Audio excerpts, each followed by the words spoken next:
He tore a poor girl's only doll in front of everyone, thinking it was just a joke. But he didn't know the video would spread across the town, and that her silence would teach an entire community what real strength is. Subscribe and write in the comments where you're watching from. The morning sun poured through the cracked window of the small apartment above the auto repair shop, painting golden lines across the worn wooden floor. The smell of coffee mixed with the faint scent of motor oil drifting up from below, where the hum of machinery had already begun. 8-year-old Emma Rogers sat at the small kitchen table, her legs dangling off the chair, her brow furrowed in deep concentration. In her hands, she held a rag doll, a faded handmade toy with yarn for hair and a dress patched more times than one could count. One of its button eyes had fallen off long ago, but to Emma it was the most precious thing in the world. She hummed softly as she threaded a needle, her small fingers trembling slightly with effort. Today was Family Day at Lincoln Elementary, and each student had been asked to bring an object that represented their family. While other children had spoken about expensive bracelets, trophies, and framed photographs, Emma had only one thing that truly belonged to her family, a doll her mother, Clara, had sewn before she died. The seams were uneven, the fabric old, but every thread held a memory. Nathan Rogers, her father, entered the room in his oil-stained overalls, wiping his hands with a rag. He watched her quietly for a moment. The way she leaned toward the doll reminded him painfully of Clara, who had always done everything with quiet care. "Is she going somewhere special today?" he asked with a faint smile, pouring himself a cup of coffee. Emma nodded without looking up. "To school. They said we have to bring something from our family." Nathan leaned against the counter. "Then she'll be the guest of honor." Emma smiled proudly. "I fixed her dress so she'd look nice. Do you think Mom would like it?" He swallowed hard before answering. "She'd be proud of both of you." When Emma left for school, she carried the doll in her arms as though it were made of glass. Nathan stood by the window, watching her cross the street. The morning sun glinted off the golden leaves that swirled around her feet, and for a fleeting second, the world seemed gentle again. He turned back toward the silent apartment and sighed. The empty chair across from his still smelled faintly of Clara's perfume. The school gymnasium was decorated with bright balloons and banners that read, "Family makes us strong." Tables were lined with baked goods and handmade crafts. Parents chatted, teachers smiled for photos, and the air buzzed with cheerful noise. Yet beneath the glitter and laughter lingered a quiet divide. Children from the wealthier side of town arrived in polished shoes, their arms full of new toys and glossy family albums. The others, children like Emma, watched from the edges, clutching what little they had. Emma placed her doll carefully on the display table, smoothing the fabric of its small dress. She stepped back, admiring it among the others, porcelain dolls, gleaming action figures, a miniature drone. Her own looked terribly plain beside them. But she didn't care. It was hers. "Whose trash is that?"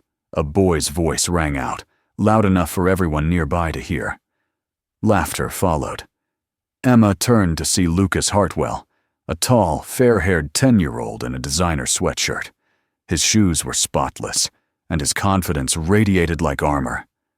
Around him stood a cluster of children eager for his attention.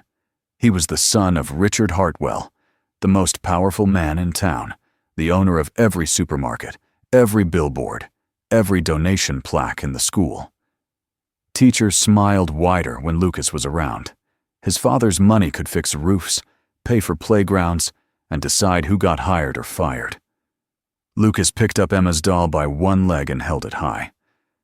"Does it even have a name?" "Yes," Emma said softly. "Her name's Rosie." The group burst out laughing. Lucas twisted the doll in his hands. "Rosie looks like she came out of a dumpster." Emma took a step forward. "She's from my mom. Lucas's grin widened, sensing an audience. Your mom must have been cheap with gifts. The laughter grew louder. Some of the parents looked over but quickly looked away.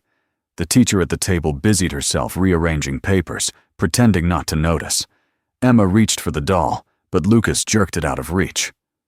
"Give her back," she said, her voice small but steady. Lucas held the doll above his head. "Say please, sir." Emma stared up at him, her lips trembling. "Please." Louder. "Please." He looked around, feeding off the attention. "See? Even beggars have manners." And then, without hesitation, he pulled at the doll's torso. The fabric tore down the middle with a sound that seemed to slice through the air. Buttons bounced across the floor. The children gasped. For one long moment, no one moved. The laughter faded, replaced by a silence that felt heavier than any noise. Emma knelt on the cold linoleum, gathering the pieces. Her hands shook, but her eyes stayed dry. "She's still mine," she whispered, "even if she's broken." Lucas looked down at her, expecting tears, maybe anger, but what he saw unsettled him.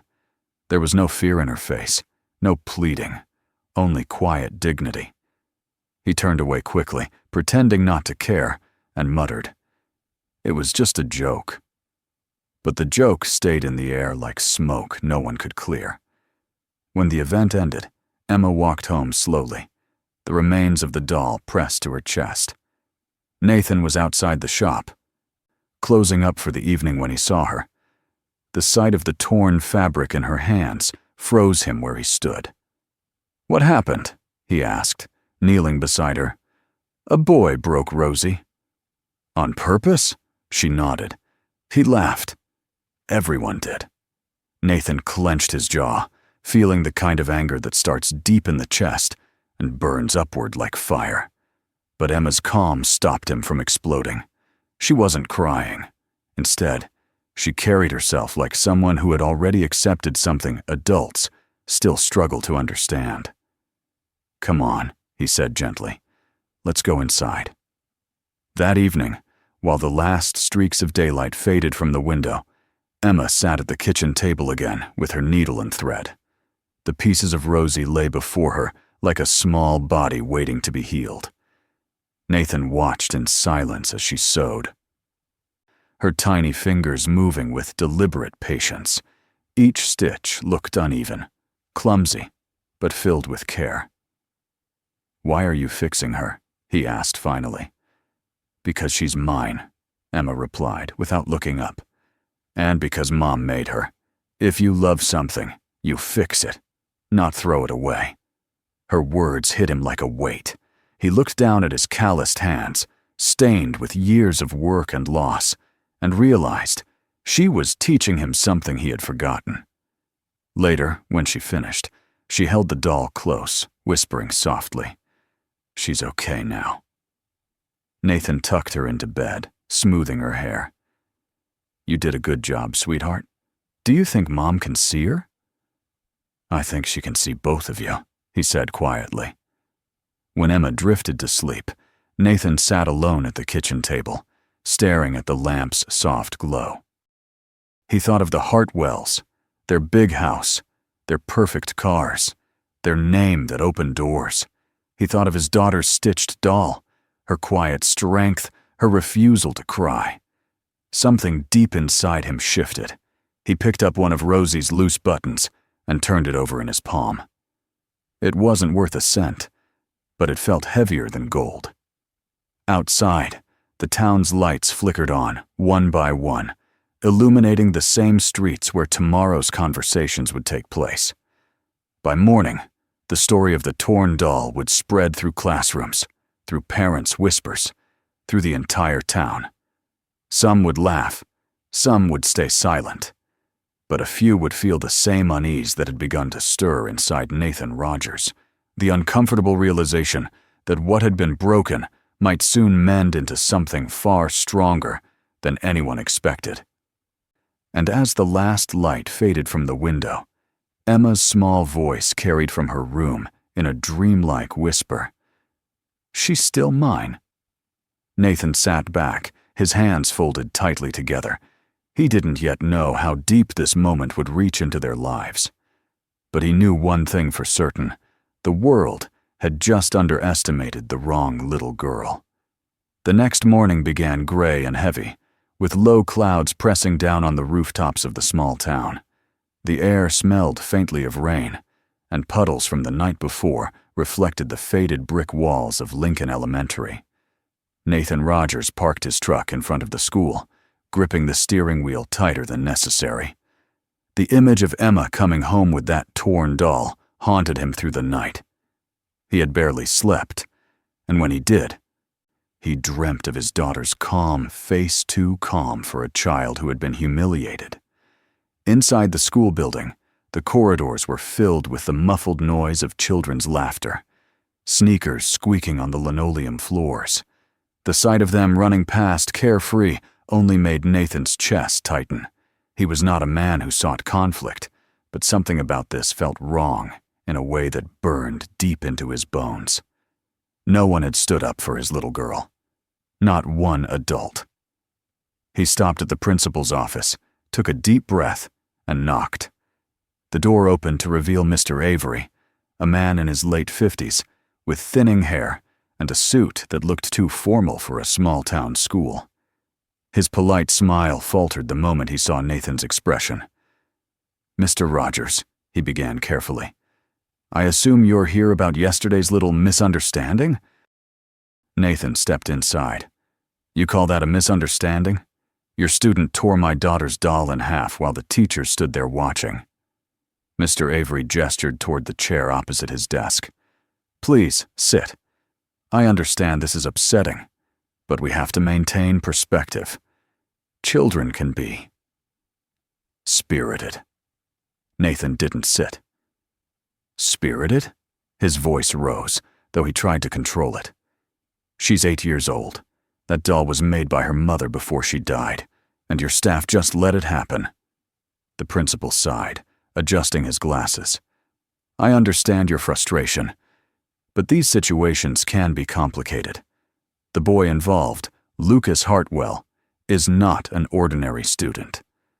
His father has been a generous contributor to this school for years. Our library, our new playground, several scholarships.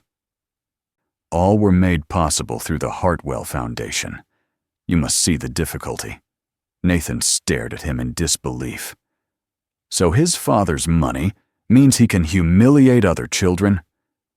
"That's not what I said," Mr. Avery replied quickly, though his tone carried the weariness of someone who had said exactly that too many times in his life. "We're all trying to maintain balance. Lucas is impressionable. His family's status puts a lot of pressure on him." "Pressure?" Nathan repeated, his voice low now. "And what about my daughter?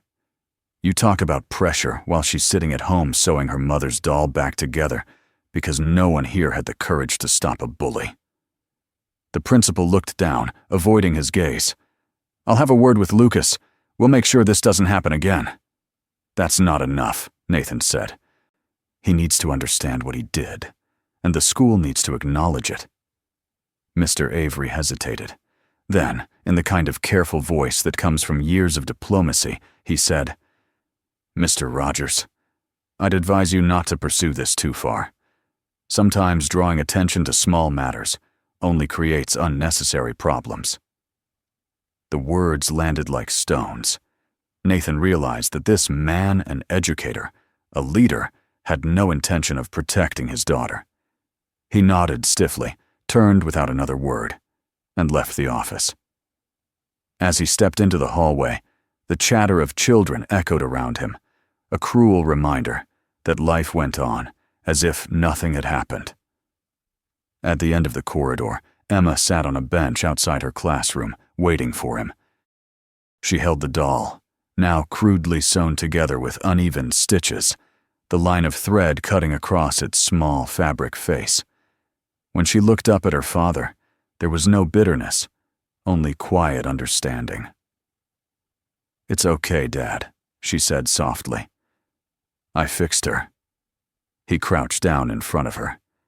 You shouldn't have to fix anything, sweetheart. That's not your job. She shrugged. Mom used to say that when something breaks, you have to try to make it better, even if it doesn't look the same after. He felt something tighten in his throat. Your mom was a wise woman. Emma smiled faintly. She said good people don't look away. Nathan froze at those words. In her simple, childlike way, Emma had summed up everything wrong with the world around them.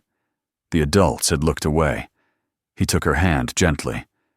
Come on, honey. Let's go home. That night, after Emma went to bed, Nathan sat at the kitchen table with the torn newspaper that still had an ad for Hartwell's new supermarket expansion. He looked at the smiling photo of Richard Hartwell shaking hands with the mayor. Beneath it, the caption read, "Building community through generosity." Nathan tore the page in two and threw it in the trash. The next day, he called an old acquaintance, Catherine Lawson, a local journalist who had once covered a story about worker layoffs at one of Hartwell's factories. She had a reputation for being brave and for paying the price for it. Catherine, it's Nathan Rogers. You probably don't remember me. I do, she said, her voice sharp but not unkind. You fixed my car years ago. What's going on? He hesitated. I need help. My daughter was bullied at school. The teachers covered it up because the boy's father is Hartwell. There was silence on the other end. Then Catherine said, Come to my office tomorrow morning. When he arrived, Catherine listened without interrupting as Nathan told her everything, from the family day event to the principal's evasions. He showed her a photo of the doll, its face marked with stitches. Her expression softened. You still have the doll? He nodded. Emma sleeps with it every night. Then that's your story, she said quietly. Not the rich boy, not the donations. The doll. People need to see what happens when kindness costs too much. 2 days later, the story appeared on the front page of the Elmwood Chronicle under the headline, A Broken Toy, A Broken Silence. The accompanying photograph showed the doll lying on a table, its patched face illuminated by a shaft of light from the window. The caption read, Some things are worth more than what they're made of. By noon, the town was buzzing. In coffee shops, diners, and grocery lines, people whispered about the Rogers girl and the Hartwell boy. Most already knew who they were. Some called Nathan brave, others called him foolish. But everyone talked. That evening, while Nathan was closing his shop, his phone buzzed. It was a text from an unknown number. You don't know who you're dealing with. Drop it. He deleted the message and went upstairs. Emma was sitting on the couch, sewing a tiny patch on the doll's arm. Dad, she said without looking up, why are people scared of that boy's father? Nathan took a deep breath. Because sometimes people forget that money isn't power. They start believing it is. Is he going to hurt us? He sat beside her. No, sweetheart. We're telling the truth. And the truth isn't something bad people can take from you. The next morning, the Chronicle's website had thousands of views. Parents from nearby towns began sharing the story online. Someone started a thread on social media. Jag steigt Emma and the doll. Photos of children holding their own old toys began to appear with messages of support. For Emma, one caption read, Because she reminds us what kindness looks like. At the Hartwell mansion, the reaction was less sentimental. Richard Hartwell stormed through his living room, shouting into his phone. Find out who leaked that video. I want the paper to retract it. There is no video, his assistant said nervously. Just a picture and quotes. Then make them take it down. Call the principal. I'm not having my son's name dragged through mud. But it was already too late. Someone from the school had sent Catherine a short clip from the family day event. Blurry, shaky, but unmistakable. It showed Lucas holding the doll, laughter in the background, and the sound of fabric tearing. In the corner, a teacher looked away. When the clip surfaced online that evening, it spread faster than anyone anticipated. Parents were outraged. Comments flooded the school's social media page. How could this happen under your supervision? Where were the teachers? Why does money excuse cruelty? For the first time, silence turned against the adults who had chosen it. Emma became a name everyone knew.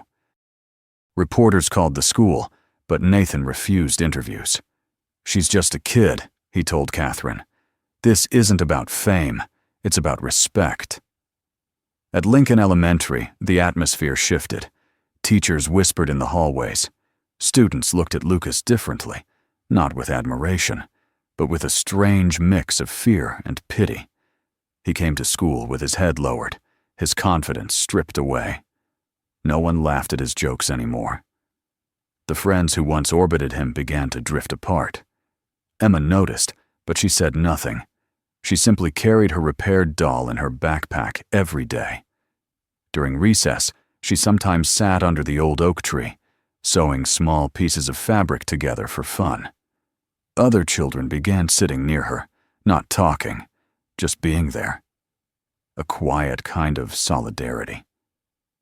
One afternoon, as she walked home, a girl from her class ran up to her. "My mom said you're brave," she said breathlessly. "She said I should bring my old teddy bear tomorrow. He's missing an ear, but I can fix him." Emma smiled, the kind of smile that warmed the air around her. "That's good. You should." The movement grew quietly.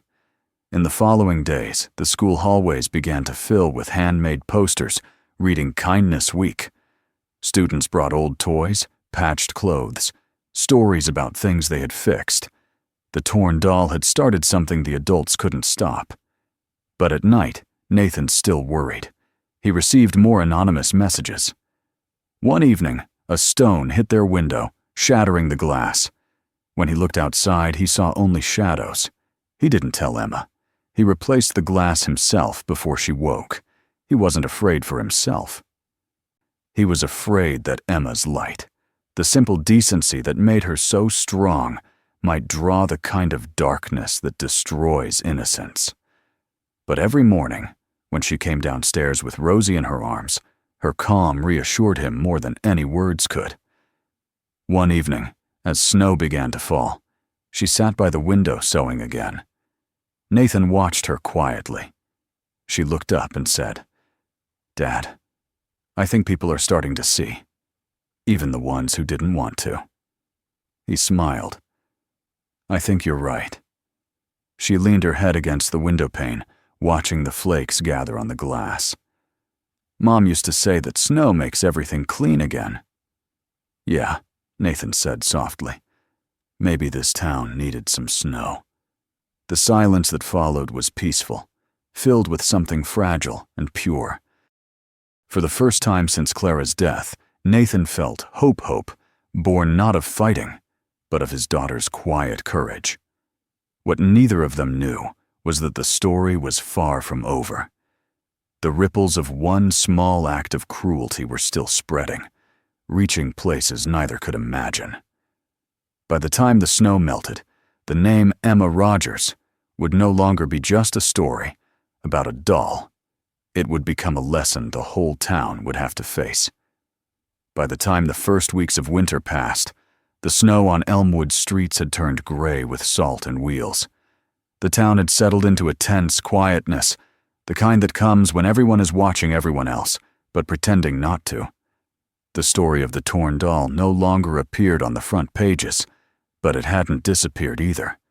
It had simply sunk deeper into dinner conversations, classroom whispers, and the uneasy smiles between neighbors. What began as a moment of cruelty between children had become a mirror for the whole town, showing things people had never wanted to see. Nathan Rogers had grown used to that silence. When he walked through the supermarket to buy groceries, people sometimes avoided his eyes. Others nodded with forced sympathy. A few clasped his shoulder and murmured that he had done the right thing, though their tone carried more fear than conviction. He didn't care. He hadn't done any of it for recognition. He had done it because no one else had. Emma went to school every day, as though nothing had changed. She still carried Rosie, the repaired doll, inside her backpack. Sometimes, when she took it out during recess to show the younger children, the teachers would glance nervously her way, as if the sight of that patched face reminded them of their own guilt. But Emma never noticed. She only smiled and talked softly about her mother, about how every thread had been sewn with love, and how even broken things could become beautiful again. Lucas Hartwell, on the other hand, had changed completely. His laughter was gone. His friends avoided him, afraid of being dragged into the storm that still swirled around his name. His father had made calls, arranged meetings, and even threatened lawsuits. But the damage was irreversible.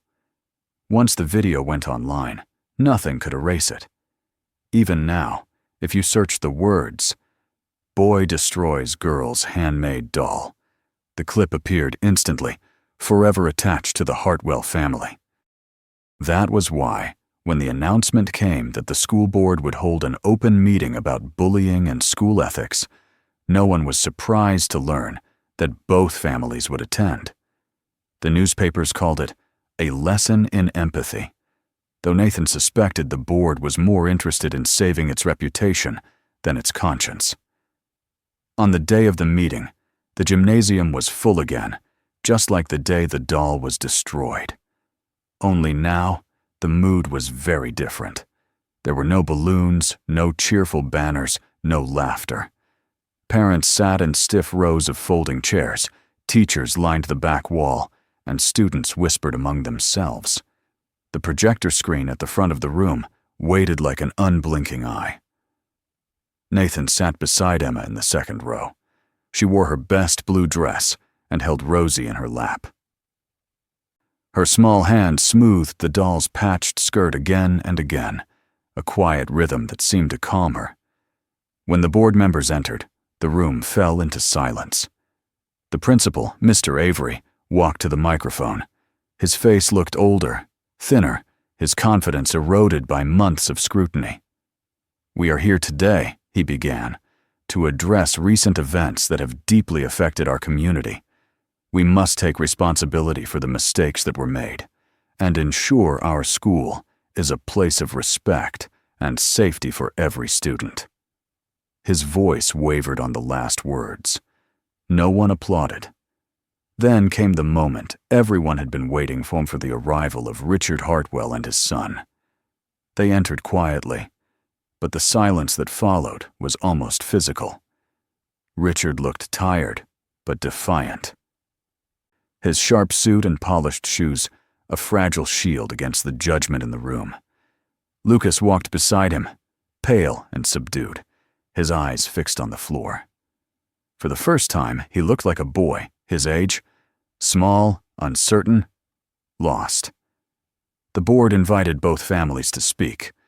Richard rose first, straightening his jacket. "I want to begin by saying that what happened was unfortunate," he said. "My son made a mistake, but I also believe the situation has been exaggerated beyond reason. Children make mistakes. It's part of growing up." A murmur rippled through the crowd. Nathan felt anger rise in his chest, but Emma's hand found his, small and warm. He looked at her calm face and stayed silent. Richard continued, "My family has always supported this school, and we will continue to do so. But I think we should all remember that no one incident should define a child's future." He sat down to a mixture of polite silence and quiet disapproval. Then the principal gestured toward Nathan. "Mr. Rogers, would you like to say something?" Nathan stood slowly. He wasn't a man used to public speaking. His hands were rough, his voice deep and uneven. "I'm not here to ruin anyone's future," he said. "I'm here because my daughter brought something precious to school, and it was destroyed. Not just the doll, something else too. Something inside her." He looked at Emma, then at the audience. "You all saw what happened. You saw the video. But what I want you to remember isn't the tearing. It's what she did after. She didn't scream or fight back. She went home and fixed what she could. And that's more strength than I've seen in most grown men.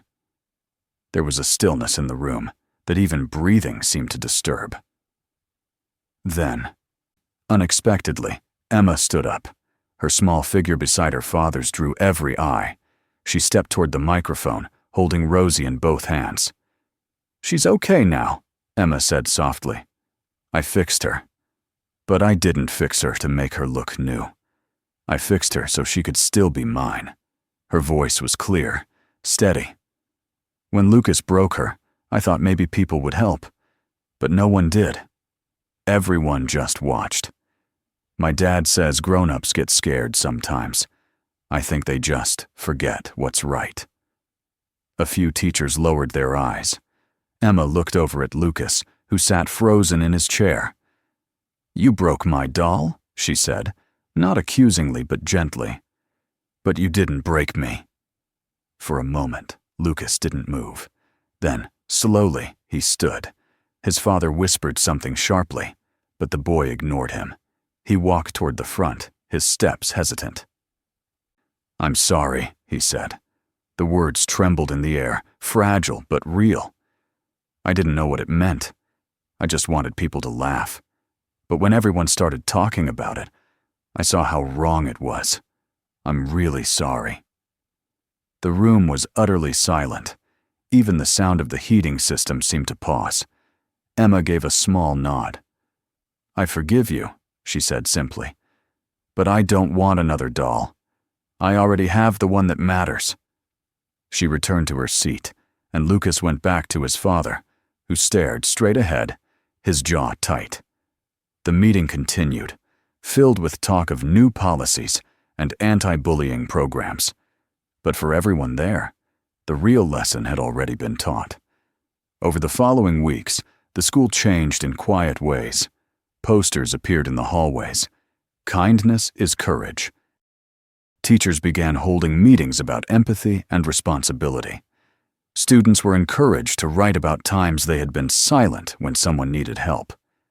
The tone of the building shifted, almost imperceptibly at first, like light finding its way into a darkened room. Emma didn't speak much about what happened. She preferred to spend her afternoons in the library, drawing pictures of Rosie in different dresses. One day, she drew the doll standing beside a little boy with a bandaged heart. When Nathan asked about it, she only said, "That's Lucas." And Lucas did change. He began to help clean up after classes, joined a volunteer group that collected toys for children in shelters, and even started tutoring younger students in reading. No one told him to. It was as if he needed to fill the space that guilt had left behind with something good. By spring, the story had spread beyond Elmwood. A regional newspaper published an article titled, "The Girl Who Repaired What Adults Broke." It told how one child's act of forgiveness had reshaped a community. Messages arrived from parents and teachers across the state. Some schools started their own Fix-It Week, where students brought broken items to repair together, learning about patience and care. On a warm April morning, the town unveiled a new playground built with donations from families on both sides of the incident. Nathan watched as the children ran laughing across the bright slides and swings. Emma stood at the edge of the crowd, holding Rosie in her hands. Lucas approached quietly, carrying a box of tools. "My dad said we should both help cut the ribbon," he said. Emma looked at him, surprised. "Really?" "Yeah. He says it's time we built something instead of breaking it." They stood together as the mayor handed them the scissors. When the ribbon fell, cheers rose from the crowd.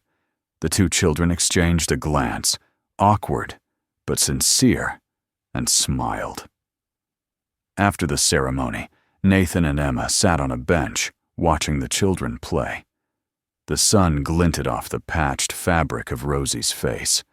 Nathan thought about everything that had happened, the anger, the fear, the exhaustion, and how all of it had led here, to this simple moment of peace. "Do you remember what Mom used to say about storms?" Emma asked suddenly. He nodded. "That they make the air clean again." "She was right," Emma said. "Everything feels cleaner now." Nathan looked at his daughter, at her calm eyes and steady hands. "You did this, you know. You fixed more than a doll." Emma smiled, hugging Rosie close. "I didn't fix it alone. Sometimes even broken people can help fix things too." In the distance, Lucas helped a younger boy climb the slide. His laughter, for the first time in months, sounded genuine. When the afternoon light began to fade, Nathan and Emma rose to leave. The playground was still full of laughter, echoing off the buildings, drifting into the golden sky. As they walked down the quiet street toward home, Emma glanced up at her father and said softly, "Do you think people will remember?" He squeezed her hand. "They'll remember. Maybe not every word, but they'll remember what it felt like to see someone stand up without shouting." And he was right. In time, the story of the torn doll would fade from headlines, but its echo would stay in the way teachers paused before looking away, in the courage of a child stepping forward when others hesitated, in the understanding that dignity, once shown, could never truly be erased. At home that evening, Emma placed Rosie on her nightstand, beside a small framed photo of her mother. The stitches across the doll's face caught the lamplight, glinting like silver threads. She whispered good night, closed her eyes, and drifted into sleep with the faint sound of laughter still in the air. Downstairs, Nathan sat at the table, staring out the window. For the first time in years, the world outside didn't seem hostile or indifferent. It seemed alive again, ready for something new. He turned off the light and went to bed, leaving the house in a soft, peaceful darkness. The story of the doll had ended, but its lesson would live on quietly in every heart it had touched. That kindness, once awakened, cannot be silenced, and that sometimes the smallest hands are the ones that mend what the strongest have broken. If this story touched your heart, don't forget to subscribe for more. Watch the next one, and share this video with someone who still believes that kindness can change the world.